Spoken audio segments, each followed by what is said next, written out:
Malayalam Bigg Boss season 7 Shanavas പറയുന്നുണ്ട്, റന ഫാത്തിമ നിങ്ങളുടെ അടുത്ത് വന്നിരുന്ന് സംസാരിക്കുന്നത് നിങ്ങൾ ഒരിക്കലും റനയെ വിശ്വസിക്കരുത്. അവൾ ശരിക്കും ന്യൂസ് പിടിക്കാൻ വേണ്ടിയിട്ടാണ് അങ്ങോട്ട് വരുന്നത്. അക്ബറും അവരും തന്നെയാണ് അവളെ അഴിച്ചു വിടുന്നത് പല പ്രശ്നങ്ങൾ ഉണ്ടാക്കാൻ വേണ്ടിയിട്ട്. അപ്പോൾ ആദില പറയുന്നുണ്ട്, ഇന്ന് ഇൻഡസ്ട്രിയൽ വിസിറ്റിന് അവരെല്ലാവരും വന്ന സമയത്ത് അനുവിനോട് അവൾ പറയുന്നുണ്ടായിരുന്നു, ആ ചെരുപ്പെല്ലാം വലിച്ച് പൊട്ടിക്കാനൊക്കെ പറഞ്ഞിട്ടുണ്ടായിരുന്നു. പിന്നെ അവിടുത്തെ സ്റ്റാപ്ലർ പിന്നെല്ലാം എടുത്തുകൊണ്ട് പോയത് അവളാണെന്ന് പറയുന്നുണ്ട്.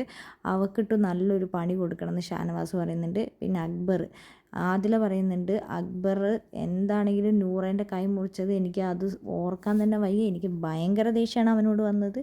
അവൻ അങ്ങനെ ചെയ്തത് കൊണ്ട് എനിക്ക് അവനോട് ഭയങ്കര ദേഷ്യം, അത് ഒരിക്കലും എനിക്ക് ക്ഷമിക്കാൻ പറ്റില്ല എന്നൊക്കെ ആദില പറയുന്നുണ്ട്. അവൻ ഇവിടെ നിന്ന് പ്ലാനിങ് ആണെന്ന് ഷാനവാസ് പറയുന്നുണ്ട്. ഏതൊരു ഗെയിം കിട്ടിക്കഴിഞ്ഞാലും അവനും ഒനിയിലൊക്കെ ഒരു കണക്ക് തന്നെയാണ്.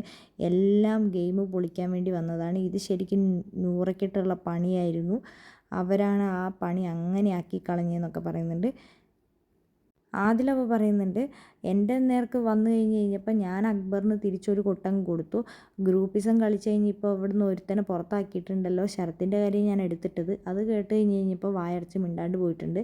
ഇപ്പം ഗ്രൂപ്പിൽ ചേർക്കാൻ വേണ്ടി 2 എണ്ണങ്ങൾ ഇറങ്ങി തിരിച്ചിട്ടുണ്ടല്ലോ എന്ന് പറയുന്നുണ്ട്. മസ്താനീനെയാണ് പറയുന്നത്. മസ്താനി ലക്ഷ്മി ഇപ്പോൾ അക്ബർ ഗ്യാങ്ങിലേക്ക് ചേരാൻ വേണ്ടി തുടങ്ങിയിട്ടുണ്ട്. അപ്പം ആദില പറയുന്നുണ്ട്, അവിടെ നിന്ന് ആ ടാസ്കിൻ്റെ ഇടയിൽ പല ഡിസ്കഷനും ഞാൻ കണ്ടിട്ടുണ്ടായിരുന്നു. അവർ രണ്ടുപേരും അവിടെ മാറിയിരുന്ന് ചെയ്യുന്നത്. ഷാനവാസ് പറയുന്നുണ്ട്, റനേനെ ഒരിക്കലും വിശ്വസിക്കരുത്, അവൾ ഭയങ്കര സാധനം തന്നെയാണ്, സൂക്ഷിക്കണം. നമ്മൾ എന്താണെങ്കിലും അവൾക്കൊരു പണി തക്കം കിട്ടിയാൽ കൊടുക്കണം.